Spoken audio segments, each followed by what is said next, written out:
कबीर साहब कहते झूठे सुख को सुख है मान रहा मन बोल। एक छोटा सा गुजारा हो गया, अफसर बढ़ गया, नौकरी लग गई, कार होगी, कोठी होगी, माचा माचा करे। कल को मृत्यु के बाद वही कुत्ता बनकर उस कोठी के बाहर बैठेगा, कोई टूक नहीं डालेगा। ये कष्ट याद रखो जब ये भक्ति बनेगी। वैसे भक्ति हो ही नहीं सकती, क्योंकि मनुष्य जीवन के अंदर इतनी राहत मालिक देता है, उसको वो सुविधा खूब मिलती है। जैसे बच्चे स्कूल जाते हैं, पढ़ाई करते हैं, तो माता पिता उनको पूरी सुविधा देते हैं, अपनी स्थिति से बढ़कर, अपनी औकात से भी ज्यादा उन बच्चों पर खर्च करते हैं।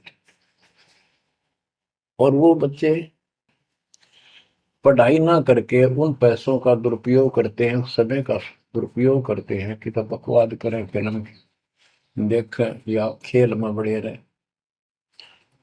तो अंत में वो फेल होकर के मजदूर लगते हैं। दास हरियाणा की इरिगेशन डिपार्टमेंट के अंदर सिंचाई विभाग में, यानी जूनियर इंजीनियर की पोस्ट पे था। तो वहां काम चल रहा था, हम खड़े थे, मजदूर भी थे। हमारा माइनर इरिगेशन का काम था। एक रोड का निर्माण हो रहा था वहीं पर। रोड के निर्माण पर मजदूर वहीं थे। हमारा भी काम उनके पुल बनाकर पार करना था, उस सड़क को निकाल के। वहीं खड़े थे, उनका एक्शन आया और फिर वो चला गया अपना देख दाख के। उस एक्शन के जाने के बाद एक मजदूर कहता है, ये मेरा क्लास फेलो था, मेरा सहपाठी था। मैं बकवादों में बड़ा रहा, पढ़ा नहीं, खेलने जाता, बीच में स्कूल छोड़कर बाहर भाग जाते, और मैं फेल हो गया, ये पास हो गया। देखा जिसकी किसी में है, गाड़ी में चलता है, बढ़िया कोठी बना ली है, और मेरे बच्चे वही रेत में पड़े हैं। यूं कह के आंखों में पानी आ गया। कबीर साहब कहते हैं, अच्छे दिन पाछे गए, गुरु से किया ना हित, अब पछतावा के करे, चिड़िया चुग खेत। इसी प्रकार बच्चों, आज आप इस परमात्मा के कॉलेज में, स्कूल में, यदि आप ठीक से नहीं पढ़ोगे, नहीं सत्संग सुनोगे, सेवा नहीं करोगे, दान नहीं करोगे, मर्यादा का पालन नहीं करोगे, फिर ऐसे रहोगे।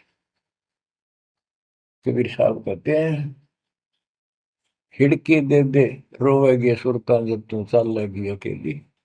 हे आत्मा, जिस परिवार को और जिस ठाठ बाट को, जिस राज को, जिस पद को देख कर आज जो भगवान याद नहीं आता, नालायक, यू तेरे साथ नहीं जाएगा। जिस दिन यम के दूध घसीट के ले जाएंगी, टक्कर मारेगी इधर उधर, डड्डा होगी बुरी तरह तरीको होगी सुनेंगे। खिड़की दे रोगी सुरता जब तू चल लेगी अकेली, आंख खोल दे। बच्चों, ये साफ बातें हैं, कति स्पष्ट है, 100% सत्य है, 200%, 1000% सत्य है। पर यह आत्मा क्यों ना मानती, यो मन ना मानने देता, तो यो मनाना पड़ेगा। अब इसका तरीका यही है, सत्संग सुनो, मनन किया करो, थोड़ी देर बैठ कर सोचा करो।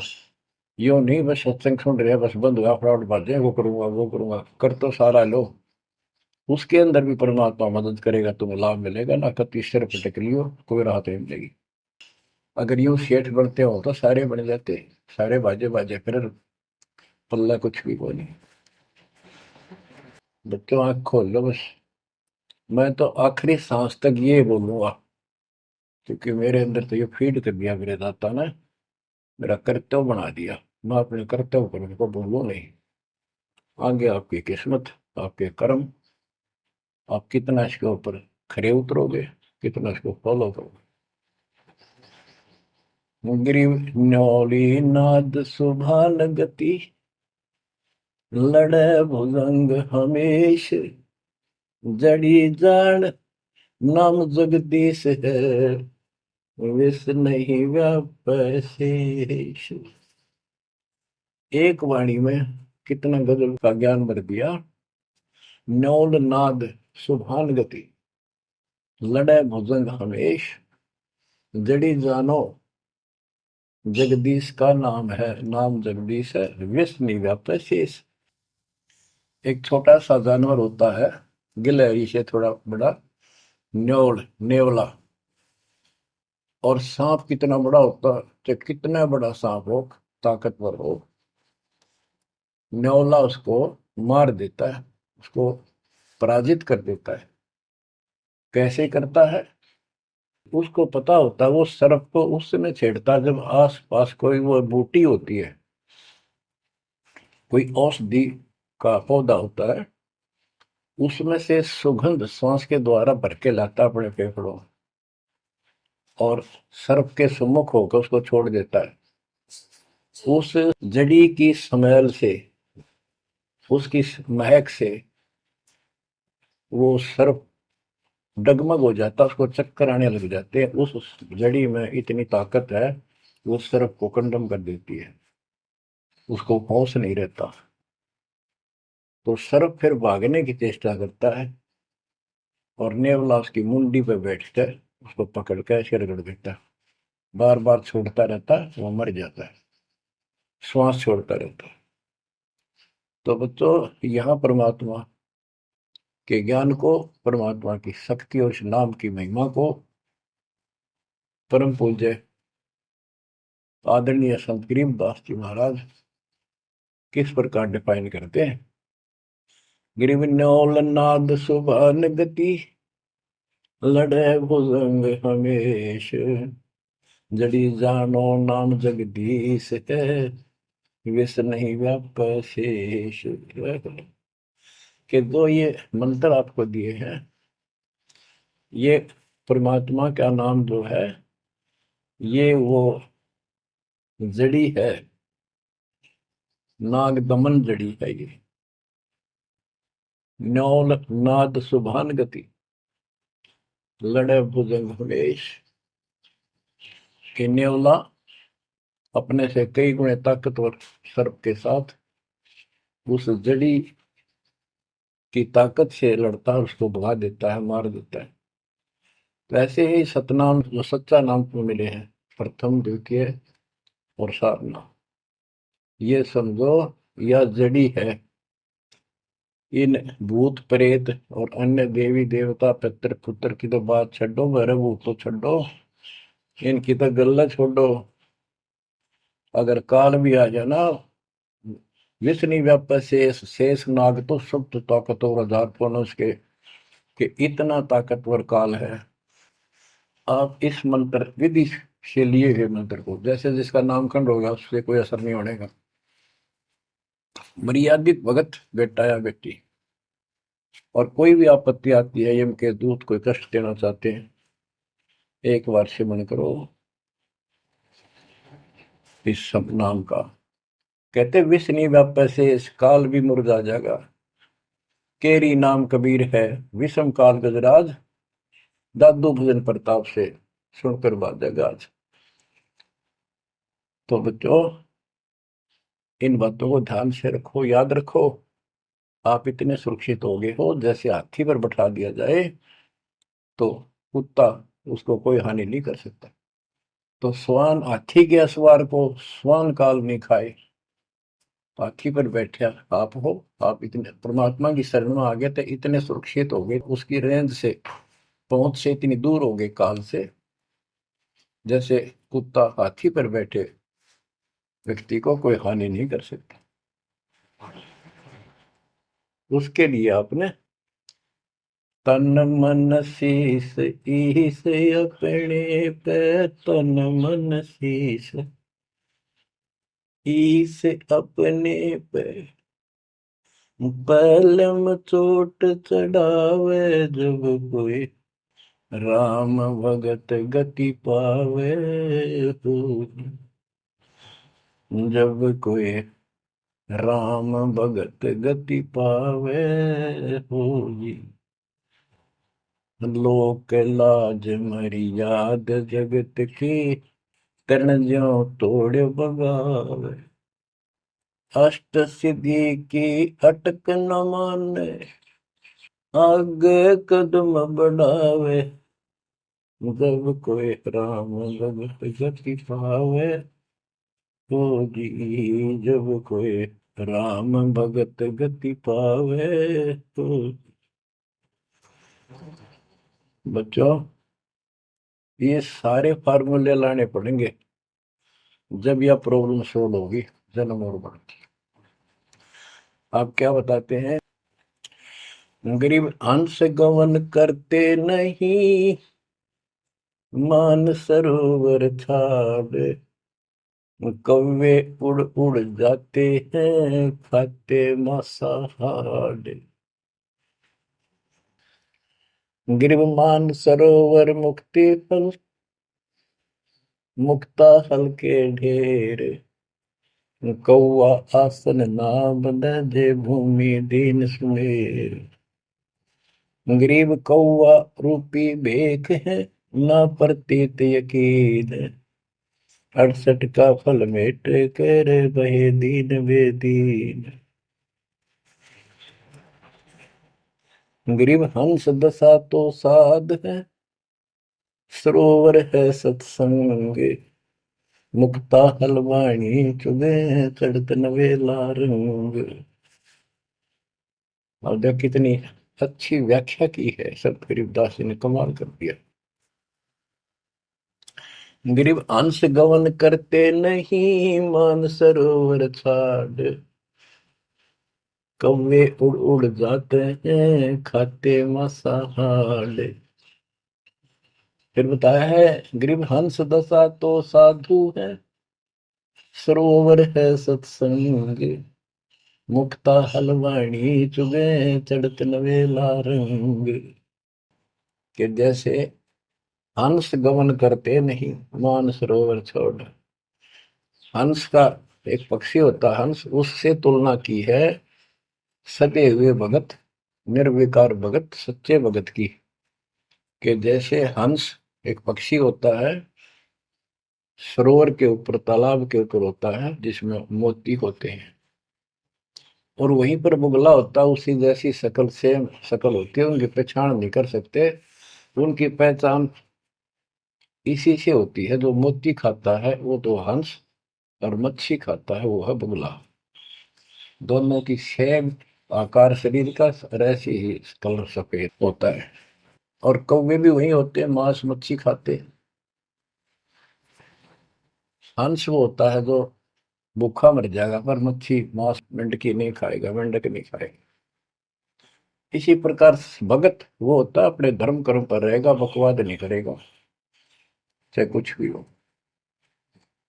तो हंस गमन करते नहीं, मान सरोवर छाड़। सरोवर तो सत्संग है। इस सत्संग को सरोवर मानो, तालाब, टैंक, और भगत हंस है। ये इसको छोड़कर जाते थे, यानी परमात्मा की भक्ति त्यागते नहीं। और कौवे उड़ उड़ जाते हैं। जो कौवे जैसे विचारों के, स्वभाव के व्यक्ति होते हैं, वो बकवाद करने बिना टिके नहीं। उनको कितनी सुविधा मिल जाए आश्रम में, वो अपने गंदे कर्म बिना टिक नहीं सकते, उनका स्वभाव इतना बिगड़ गया। तो यहाँ कहते हैं, गरीब हंस गवन करते नहीं, मान सरोवर छोड़े। कौवे उड़ उड़ जाते हैं, खाते मांसाहार। यानी बकवाद, विकारी लोग सत्संग में नहीं टिकते, छोड़कर चले जाते सत्संग। और हंस दशा तो साधु है, भगत है सच्चे, और सरोवर है सत्संग। मुक्ता हल वाणी चुगे। ये अमृत वाणी रूपी मोती खाते हैं, फिर चढ़त नवेला रह गए। इस ज्ञान को सुनकर आत्मा में और कसक पैदा होती है, तड़प पैदा होती है भगवान की तरफ, और ज्यादा लगन लगती है। मुक्ता हल वाणी चुगे। ये मुक्ति, मुक्त होने की मोती रूपी वाणी चुगते हैं, खाते हैं, सुनते हैं, आत्मा का आहार है। फिर चढ़त नवेला रंग, और अजब गजब आत्मा के अंदर इसका असर होता है, प्रभाव पड़ता है। फिर वो बताते हैं, ग्रीव कोट वर्ष करे साधों की, पत्थर का जल में क्या भीजे, चंदन बन में रंग लागे, एक बांस बिठन भी ना सीधे। परमात्मा गरीबदास जी कितना प्यारी व्याख्या करते हैं कि कोटि वर्ष करे संगत संतों की, सतगुरु की, पत्थर का जल में के भीजे। पत्थर को पानी में डाल दो कितने में, और 100 वर्ष के बाद निकाल लो, उसका कभी असर नहीं। उसको एक दूसरे एक साथ बिठा दो, जब आगे निकलेंगी चिंगारी पाटेगी, जबकि पानी से तो सब नरम हो जाते हैं। इसी प्रकार बताया है कि जो निकम्मी आत्मा है, पत्थर हो चुके हैं काल के बकवाद कर करके, वो सत्संग में कितने दिन रहो, उनका कभी असर नहीं हो, उन बकवाद करनी ही करनी। ग्रीव कोट वर्ष करो संगत साधों की, पत्थर का जल में क्या बीजे, और चंदन बनना रंग ला दे, एक बांस बिटन भी ना सीधे। चंदन का एक पेड़ होता है, उसमें से समय निकलती है बहुत सुंदर, गुड समय। और आसपास के जितने पेड़ उसके पास होते हैं, उनको भी उनकी स्मेल से, उनमें भी स्मेल आनी शुरू हो जाती है। अगर उसको काट दिया जाता है दूसरे वृक्ष को, उसकी लकड़ी कहीं ले जाते हैं बाहर, तो उसमें स्मेल आती है, लोग चंदन समझते हैं। और कुछ नकली व्यापारी उनको चंदन के रूप में बेचते भी हैं। कहने का भाव ये है कि सतगुरु के पास रहने से, सत्संग सुनने से अच्छी आत्माओं का तो असर पक्का होगा। लेकिन बांस बिटम भी ना सीधे। बांस का जो होता है पेड़, एक जैसा बांस देखा आपने, ये पेड़ होता है इसका, लंबे लंबे होते हैं, इस पे चंदन का कोई असर नहीं होता। तो जो बांस जैसे कट्टर इंसान है, जिनकी आत्मा गिर चुकी है, मर चुकी है, उन पर इनका असर नहीं होता।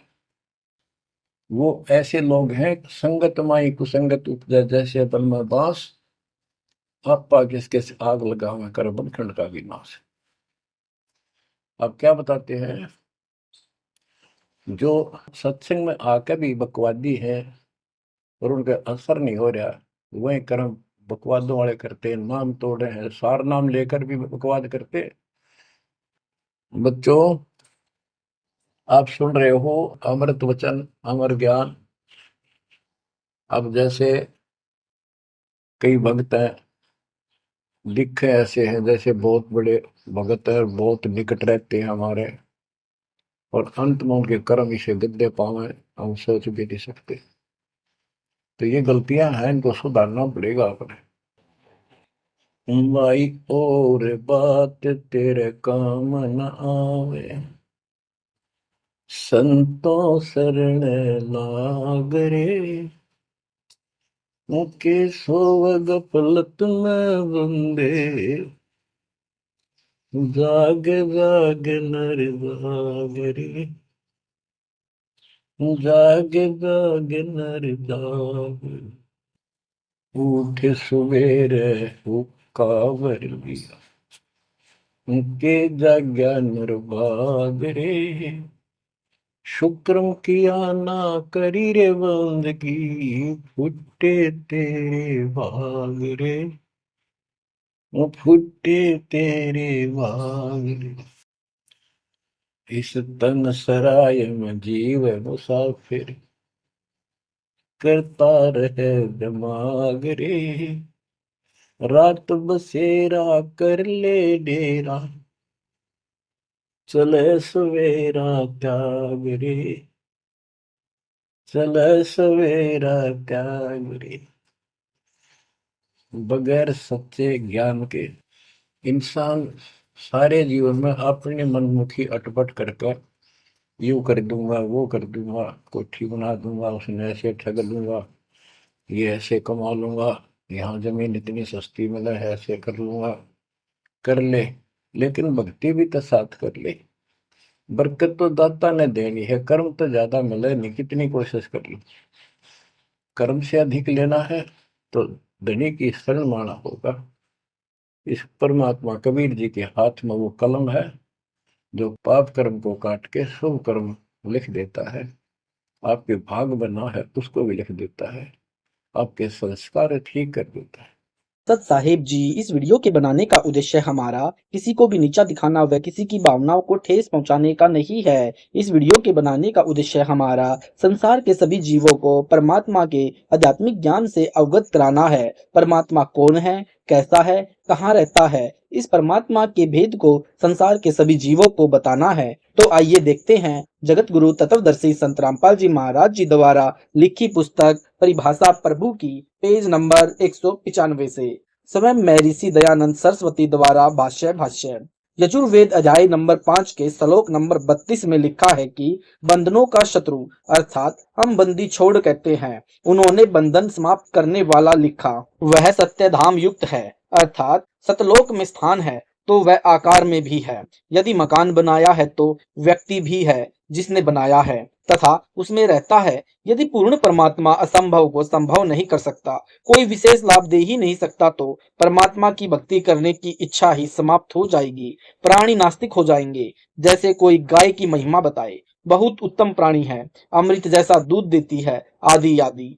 फिर कोई पूछ गाय कैसी है, आकार में है या निराकार? उत्तर मिले, गाय तो निराकार है, कहीं नहीं है, उसका कोई स्थान नहीं जहां वह रहती है। फिर उस गाय की प्राप्ति की कोशिश कौन करेगा जब प्रभु कुछ नहीं कर सकता, पाप कर्म काट कर दुख निर्वाण नहीं कर सकता? फिर तो सर्वशास्त्र व संत तथा ग्रंथ व्यर्थ हुए। महर्षि दयानंद जी, आर्य समाज प्रवर्तक तथा संत अभिलाषा दास जी नाम मात्र कबीर पंथी की व्याख्या तथा सिद्धांत है कि किसी के पैर में कांटा गहरा लगकर टूट गया। वह किसी अनजान के पास पहुंच गया, उससे कहा कि मेरे पैर में बहुत पीड़ा हो रही है, कृपया निवारण कीजिए।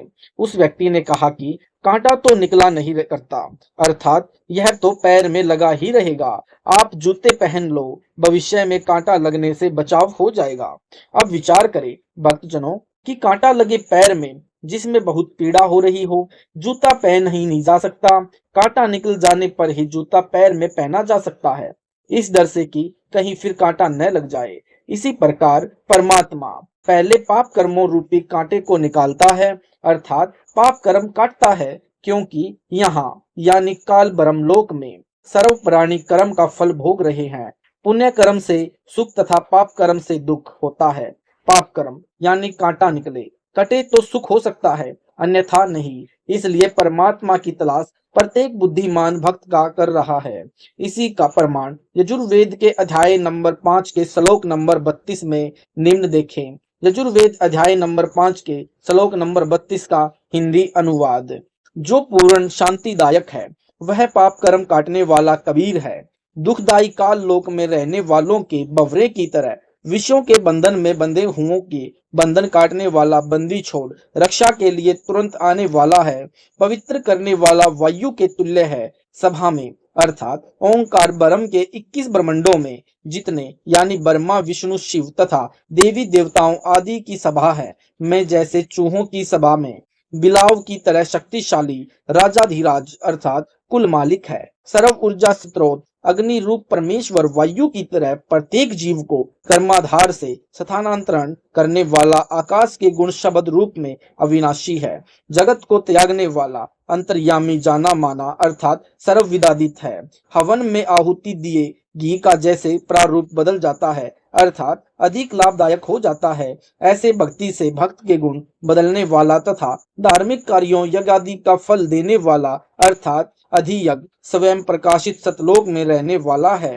महर्षि दयानंद जी के द्वारा भाष्य यजुर्वेद अध्याय नंबर 40 का अंतिम श्लोक नंबर 17 पढ़े तथा ध्यान से सोचें। पेज नंबर 198, इसमें लिखा है कि हे मनुष्यों, जिस ज्योति स्वरूप रक्षक मुझ से अविनाशी यथार्थ कारण के आच्छादित मुख के तुल्य उत्तम अंग का प्रकाश किया जाता, जो वह प्राण व सूर्य मंडल में पूर्ण परमात्मा है, वह परोक्ष रूप है। मैं आकाश के तुल्य व्यापक, सबके गुण कर्म और स्वरूप करके अधिक हूँ, सबका रक्षक जो मैं, उनका ओम ऐसा नाम जानो विशेष। इसमें स्वयं महर्षि जी स्वीकार करते हैं कि कोई और पूर्ण परमात्मा है जो सूर्य मंडल में रहता है। इससे दो परमात्माओं का बोध है, क्योंकि ब्रह्म यानी काल कह रहा है कि मैं तो आकाश के तुल्य व्यापक यानी निराकार हूँ। सब सिद्ध है कि कोई पूर्ण परमात्मा और है, उसका स्थान भी है और उसे सूर्य मंडल कहा है। इसी का प्रत्यक्ष प्रमाण ऋग्वेद मंडल नंबर 10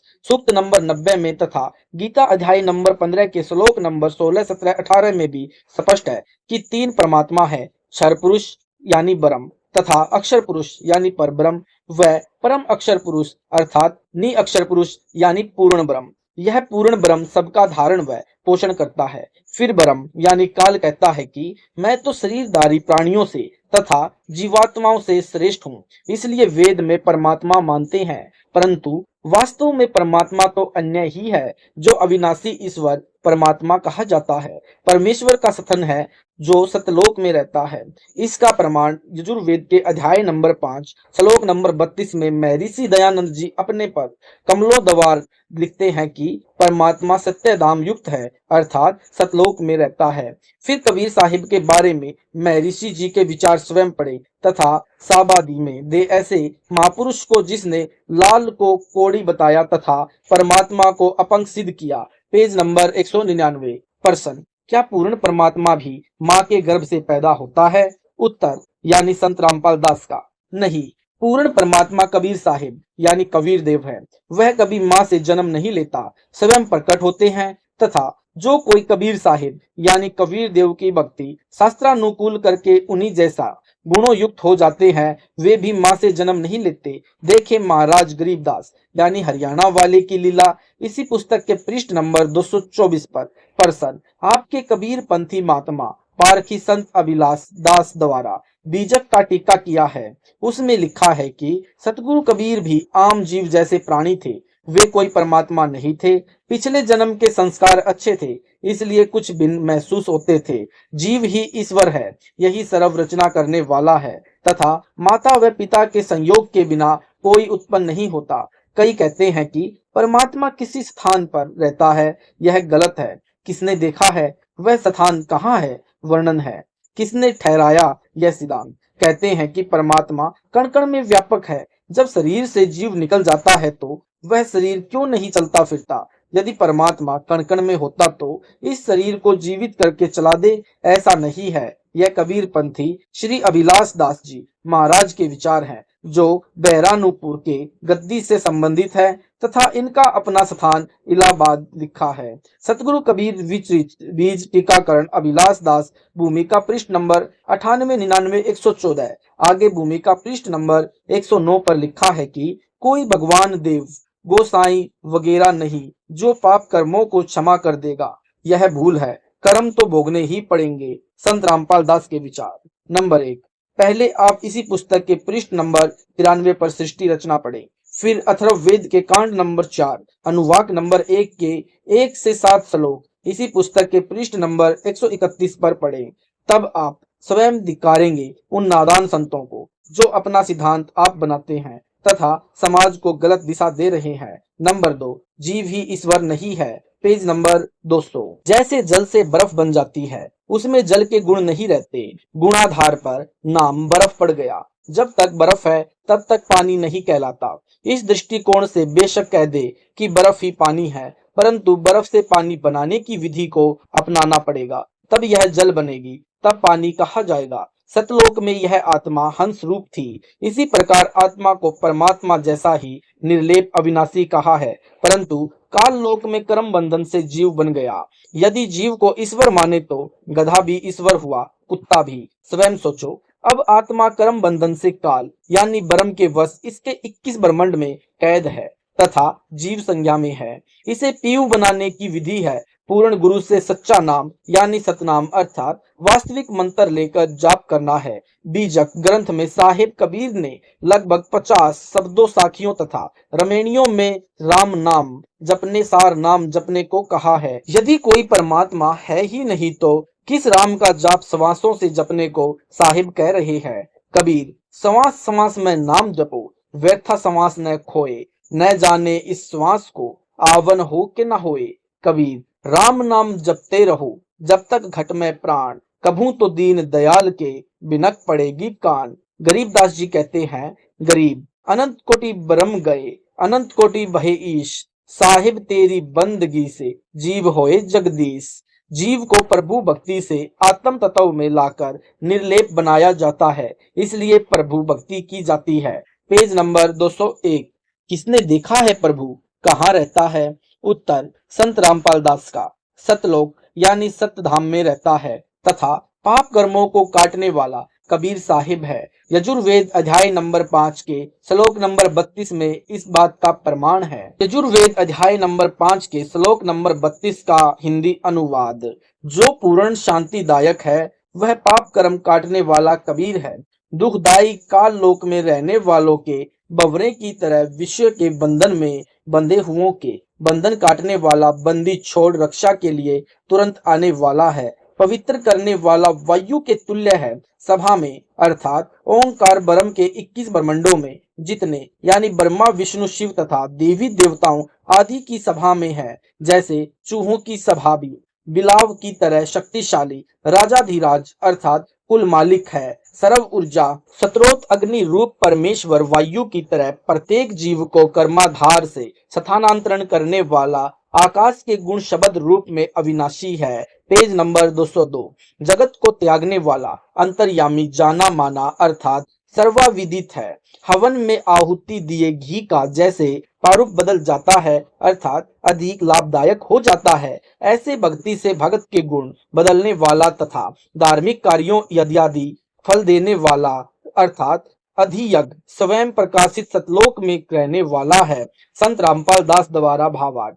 इस श्लोक में स्पष्ट है कि परमात्मा कबीर पाप कर्मों को काटने वाला है, काल के बंधन से छुड़वाने वाला बंदी छोड़ है, सर्वशक्तिमान है। यही अग्नि रूप अर्थात सर्व ऊर्जा स्रोत राजाधिराज कुल मालिक है। यही धार्मिक कर्मों का फलदाता तथा जगत को त्यागने वाला अंतर्यामी तथा सब प्रकाशित सत्य धाम अर्थात सतलोक में रहने वाला है। प्रभु कभी माँ से जन्म नहीं लेता। यजुर्वेद अध्याय नंबर 40 श्लोक नंबर 8 में प्रत्यक्ष प्रमाण हिंदी अनुवाद। वह पूर्ण रूप से अवर्णनीय सर्वशक्तिमान पूर्ण ब्रह्म सत्य अर्थात अत्यधिक स्थायी है। बिना नाड़ी आदि के जोड़ से बने पंच तत्व के शरीर रहित चार वर्ण से भिन्न पवित्र निष्पाप अछेद कबीर परमात्मा है, जिसकी चाह सर्व प्राणियों को है, क्योंकि वह सर्व मनोकामना पूर्ण करने वाला है। नाना प्रकार के ब्रह्मांडों को रचने वाला स्वयं प्रकट होने वाला जैसा कि प्रमाणित है,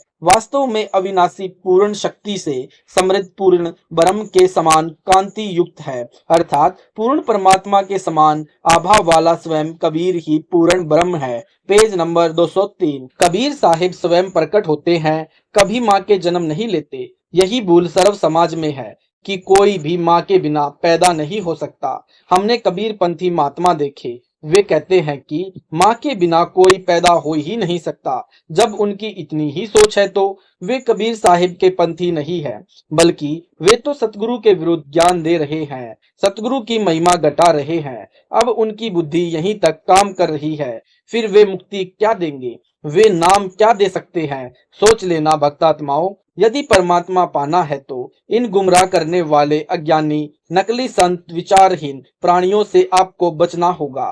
सत्य कड़वी होती है और कड़वी ही मीठी बनती है। कबीर साहिब यानी कबीर देव का कलयुग में प्रकाट्य विक्रमी संवत 1455 सन 1398 ज्येष्ठ मास की पूर्णिमा सुबह सुबह ब्रह्म मुहूर्त में वह पूर्ण परमेश्वर कबीर साहिब स्वयं अपने मूल स्थान सतलोक से आए। लहर तारा तालाब काशी के अंदर कमल के फूल पर एक बालक का रूप धारण किया। पहले मैं आपको नीरू नीमा के बारे में बताना चाहता हूँ कि ये कौन थे। नीरू तथा नीमा गौरी शंकर और सरस्वती नाम के ब्राह्मण थे। ये भगवान शिव के उपासक थे। भगवान शिव की महिमा शिव पुराण से निकपट भाव से और नि इच्छा से भक्तात्माओं को सुनाया करते थे। ये किसी से पैसा नहीं लेते थे। इतने नेक आत्मा थे कि यदि कोई उनको अपने आप दक्षिणा दे जाता था, उसमें से अपने भोजन योग्य रख लेते थे और जो बच जाता था उसका भंडारा कर देते थे। ये यानी नीरू नीमा सुपच सुदर्शन के माता पिता थे। इन्होंने कबीर साहिब की बात को उस समय स्वीकार नहीं किया था। अंत में सुदर्शन ने करुणामय रूप में आए कबीर साहिब से प्रार्थना की थी कि प्रभु, आपने मुझे उपदेश दे दिया तो सब खुद के दे दिया। मैंने आपसे आज तक कुछ मांगने की कोई आवश्यकता ही नहीं पड़ी, क्योंकि आपने सर्व मनोकामना पूर्ण कर दी तथा जो वास्तविक भक्ति धन है उससे परिपूर्ण कर दिया। मांगना नहीं पड़ा, मांगना नहीं चाहता। Page number 204। एक अर्ज करना चाहता हूँ, एक प्रार्थना है दास की, यदि स्वीकार्य हो तो मंजूर कर लेना दाता, और आगे आपकी इच्छा। सुपच सुदर्शन ने कहा कि मेरे माता पिता यदि किसी जन्म में कभी मनुष्य शरीर प्राप्त करें तो इनको संभालना दाता। ये बहुत पुण्यात्मा है, लेकिन आज इनकी बुद्धि भ्रष्ट हो गई है। ये परमात्मा की वाणी को मान नहीं सकते। कबीर साहिब कहने लगे, चिंता न कर, अब तू अपने माता पिता के चक्कर में यहाँ उलझ जाएगा। आने दे समय, इनको भी संभालूंगा, काल जाल से पार करूंगा। तू निश्चित होकर सतलोक जा। सुदर्शन जी सतलोक चले गए। सुदर्शन के माता पिता के नीरू नीमा के जन्म से पहले भी ब्राह्मण घर में इनके 2 जन्म हुए, यानी फिर तीसरा मनुष्य जन्म हुआ। उस समय वे भी ब्राह्मण और ब्राह्मणी यानी गौरी शंकर और सरस्वती के नाम से थे। संतान फिर भी नहीं थी। यानी अब यहाँ सतगुरु के दृष्टिकोण से यदि हम देखें और समाज के दृष्टिकोण से देखें तो समाज जिसके संतान नहीं होती उसको हे समझता है, और कबीर साहिब का मार्ग समाज से बिल्कुल विपरीत है। कबीर साहिब ये बताते हैं कि जिनके संतान है तथा वह संतान भी सतगुरु चरणों में लगी हुई है, उनके बहुत अच्छे भाग है, क्योंकि उनके संस्कार थे। और बच्चे भी मालिक के चरणों में लग गए तो बहुत ही अच्छा, क्योंकि उनके संस्कार उनको कोई पिछला लेन देन अभी बकाया है, और सतगुरु के चरणों में आने के बाद वह लेन देन भी आसानी से समाप्त हो जाता है तथा आसानी से सुलझ जाता है। जिसके संतान नहीं है उनको कबीर साहिब बहुत धन्य बताते हैं, क्योंकि उनका पिछला कोई उलझेड़ा अर्थात किसी का लेन देन कोई बकाया नहीं है। एक लेवा एक देवा दूतम, कोई किसी का पिता न पूतम, रण संबंधी जुड़ा एक ठाठा, अंत समय सब 12 बाटा। एक बेटा ऐसा होता है कि कमाई करता है, माता पिता की सेवा करता है, बड़े प्यार के साथ रखता है, और एक बेटा ऐसा होता है कमा कमा कर लाता है, माता पिता की सेवा करता है तथा पिताजी अफीम खाता है, शराब पीता है, हुक्का पीता है तथा कहे कि कहीं से भी नहीं मान रहा है। एक ऐसा भी पिता है कि वह स्वयं कमाई करके रख देता है। पुत्र ऐसा निकम्मा हो जाता है कि उसकी कमाई से शराब पीता है, सिनेमा देखता है और बर्बाद कर देता है, और पिताजी रो रहा होता है। ऐसा जो पुत्र है वह पिछले जन्म में वर्तमान पिताजी के द्वारा दुखी किया गया होगा, उसका प्रतिफल अब भोग रहा है या आगे भोगने के लिए तैयार कर रहा है। जो पिताजी शराब पीता है और पुत्र कमा रहा है, वह पुत्र उसका देने आया हुआ है और पिताजी ग्रहण कर रहा है, या भविष्य में फिर कर्म भोग का ऋण तैयार कर रहा है। इसलिए कहते हैं कि एक लेवा एक देवा दूतम, कोई किसी का पिता न पूतम। Page number 205। हाँ, हमारे पुत्र वे हैं जो भक्ति करते हैं, हमारी बेटी वे हैं जो भजन करती है, प्रभु बचती है। नीरू निमा का कोई संस्कार संतान का नहीं था। उनका वास्तविक नाम गौरी शंकर तथा सरस्वती था। अन्य स्वार्थी ब्राह्मण गौरी शंकर तथा सरस्वती से ईर्ष्या रखते थे कि सभी उनके गुण क्यों गा रहे हैं। उधर से मुसलमानों को ज्ञान हो गया कि इनके साथ कोई ब्राह्मण हिंदू नहीं है। उन्होंने इसका नाजायज फायदा उठाया और जबरदस्ती उनको मुसलमान बना दिया। मुसलमानों ने अपना पानी उनके सारे घर में छिड़क दिया तथा उनके मुंह में डाल दिया, सारे कपड़ों पर छिड़क दिया। उससे हिंदुओं ने कहा कि अब ये मुसलमान बन गए हैं, आज के बाद इनका हमारे से कोई भाईचारा नहीं होगा, अब इन्हें गंगा में स्नान भी नहीं करने देना। अब बेचारे गौरी शंकर और सरस्वती विवश हो गए। मुसलमानों ने उनका नाम नीरू और नीमा रख दिया। पुरुष का नाम नीरू तथा स्त्री का नाम नीमा। पहले उनके पास जो पूजा आ जाती थी उससे उनकी रोजी रोटी चल रही थी, और जो कोई रुपया पैसा बच जाता था वे उसका दुरुपयोग नहीं करते थे। उस बचे धन से धर्म भंडारा कर देते थे। अब पूजा आनी भी बंद हो गई। उन्होंने सोचा अब क्या काम करें। उन्होंने एक कपड़ा बुनने की खड्डी लगा दी और उससे अपना जुलाहे का काम करना प्रारंभ कर दिया। उस समय भी वे अपना गुजारा करके बाकी का जो पैसा आ जाता था उसको भंडारों में लगा देते थे। हिंदुओं ने नीरू निम्मा का गंगा में स्नान करना बंद कर दिया था। कहते थे कि अब मुसलमान हो गए हो। गंगा का ही पानी लहरों के द्वारा उछलकर एक लहर तारा नामक बहुत बड़े सरोवर को भरकर रखता था। बहुत निर्मल स्वच्छ जल भरा रहता था। उसमें कमल के फूल उगे हुए थे। जिस दिन परमेश्वर कबीर साहिब का यहाँ पर आकार रूप में आना हुआ, उस लहर तारा तालाब पर नीरू निम्मा सुबह सुबह ब्रह्म मुहूर्त में स्नान करने के लिए जा रहे होते हैं। यानी ब्रह्म मुहूर्त कहते हैं सूर्योदय होने से 1.5 घंटा पूर्व एक बहुत तेज पुंज का चमकीला गोला ऊपर से यानी सतलोक से आया और कमल के फूल पर सिमट गया, जिससे सारा लहर तारा तालाब जगमग जगमग हो गया था और फिर एक कोने में जाकर वह अदृश्य हो गया। इस दृश्य को स्वामी रामानंद जी के एक शिष्य ऋषि अष्टानंद जी आंखों देख रहे थे। अष्टानंद जी भी स्नान करने के लिए एकांत स्थान पर प्रतिदिन जाया करते थे। Page number 206। वहां बैठकर अपनी साधना गुरुदेव ने जो मंत्र दिए थे उसका जाप करते थे और प्रकृति का आनंद लिया करते थे। स्वामी अष्टानंद जी ने जब देखा कि इतना तेज प्रकाश जिससे आंख भी चौंधिया जाती है, ऋषि जी ने सोचा कि ये कोई मेरी भक्ति की उपलब्धि है या मेरा धोखा है। यह सोचकर कारण पूछने के लिए अपने गुरुदेव के पास गया। रामानंद जी से अष्टानंद जी ने पूछा कि हे गुरुदेव, मैंने आज ऐसी रोशनी देखी जो कि जिंदगी में कभी नहीं देखी। क्या यह मेरी भक्ति की कोई उपलब्धि है या मेरा दृष्टि दोष है? रामानंद जी कहने लगे कि पुत्र, ऐसे लक्षण तब होते हैं जब ऊपर के लोकों से कोई अवतारण आते हैं। वे किसी के यहाँ प्रकट होंगे, किसी माँ के जन्म लेंगे और फिर लीला करेंगे। यानी क्योंकि इन लोगों ने इतना ही ज्ञान है कि माँ से ही जन्म होता है।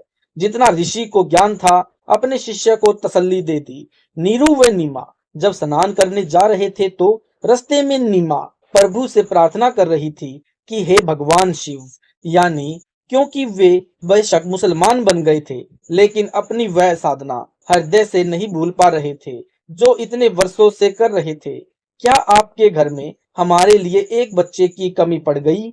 हमें भी एक लात दे देते, हमारा जीवन भी सफल हो जाता। ऐसा कहकर रो रही और चल रही है। नीरू ने कहा कि नीमा, नादान, भगवान की इच्छा में हमें राजी रहना चाहिए।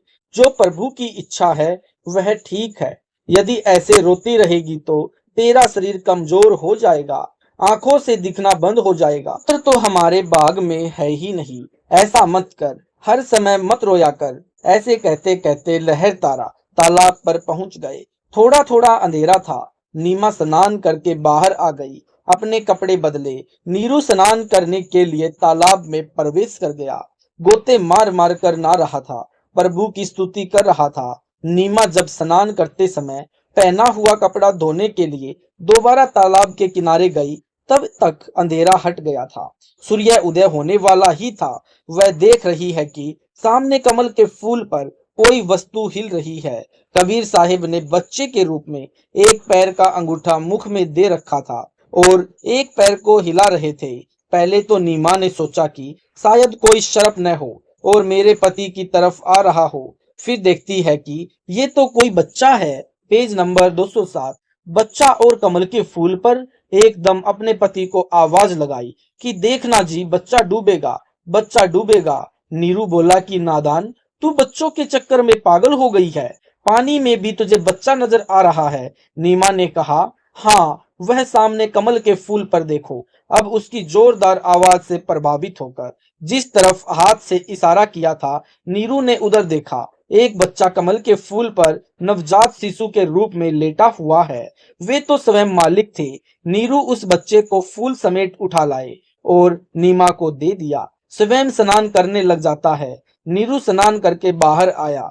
तब तक नीमा बच्चे के रूप में आए परमेश्वर को बहुत प्यार करती है, शुक्र मना रही है अपने भगवान शिव का कि हे भगवान शिव जी, बड़ी सुनी मेरी आपने, बड़ी दया की आने। आज ही हृदय से पुकार की थी, आज ही सुन ली। उस कबीर परमेश्वर को जिसका नाम लेने से हमारे हृदय में एक विशेष हलचल सी होती है। उसके प्रेम में रोम रोम खड़ा हो जाता है, आत्मा भरकर आती है। और जिसने सीने से लगाकर और पुत्रवत प्यार किया होगा, जो आनंद उस माई को हुआ होगा, वह अवर्णनीय है। जैसे माँ प्यार करती है, ऐसे कभी मुख को चूम रही है, कभी सीने से लगा रही है और फिर बार बार उसके मुख को देख रही है। इतने में नीरू स्नान करके बाहर आता है, यानी क्योंकि मनुष्य समाज की तरफ ज्यादा देखता है, उसने विचार लगाया कि यदि हम इस बच्चे को लेकर जाते हैं तो हमारा कोई साथी नहीं है। न तो अभी मुसलमानों से हमारा कोई विशेष प्यार बना है और न हिंदू ब्राह्मण हमारे से द्वेष करते हैं। हमारा कोई नहीं है।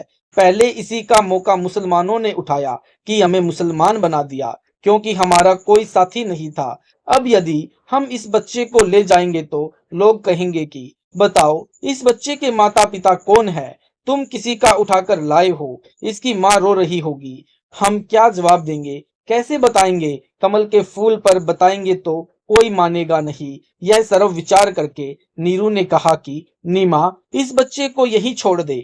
नीमा बोली कि जी मैं इस बच्चे को नहीं छोड़ सकती, मेरे प्राण जा सकते हैं, मैं तड़फ कर मर जाऊंगी। न जाने मेरे ऊपर इस बालक ने क्या जादू कर दिया, मैं इसको नहीं छोड़ सकती। अब नीरू सारी बात समझाता है कि हमारे साथ ऐसा बन सकता है। नीमा कहती है कि इस बच्चे के लिए मैं देश निकाला भी ले सकती हूँ। Page number 208। परंतु इसको नहीं छोड़ूंगी। नीरू उसकी नादानी को समझकर सोचता है कि यह तो पागल हो गई, समाज को भी नहीं देख रही है। कहता है मैंने आज तक तेरी बात की अवहेलना नहीं की थी, क्योंकि हमारे बच्चे नहीं थे। जो तू कहती रही मैं स्वीकार करता रहा, परंतु आज मैं तेरी यह बात नहीं मानूंगा। या तो इसको यहीं पर रख दे, नहीं तो तुझे अभी 2 थप्पड़ लगाता हूँ। उस महापुरुष ने पहली बार अपनी पत्नी की तरफ हाथ किया था।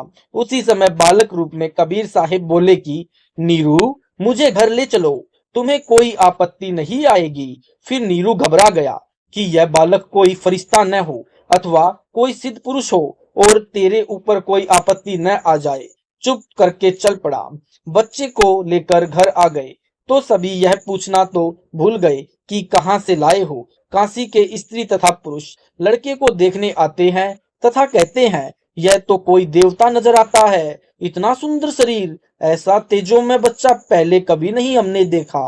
कोई कहे यह तो ब्रह्मा विष्णु महेश में से कोई पुरुष है। ब्रह्मा विष्णु महेश कहते हैं कि यह तो कोई ऊपर के लोकों से आई हुई शक्ति है। ऐसे सब अपनी अपनी टिप्पणी कर रहे हैं। सत साहेब जी, आपने सुने संत रामपाल जी महाराज जी के मंगल प्रवचन। अगर आपको यह वीडियो बहुत ही अच्छा लगा तो इस वीडियो को ज्यादा से ज्यादा शेयर करें, लाइक करें, कमेंट करें। अगर यूट्यूब पर आप हमारी वीडियो पहली बार देख रहे हैं तो हमारे चैनल को सब्सक्राइब जरूर करें।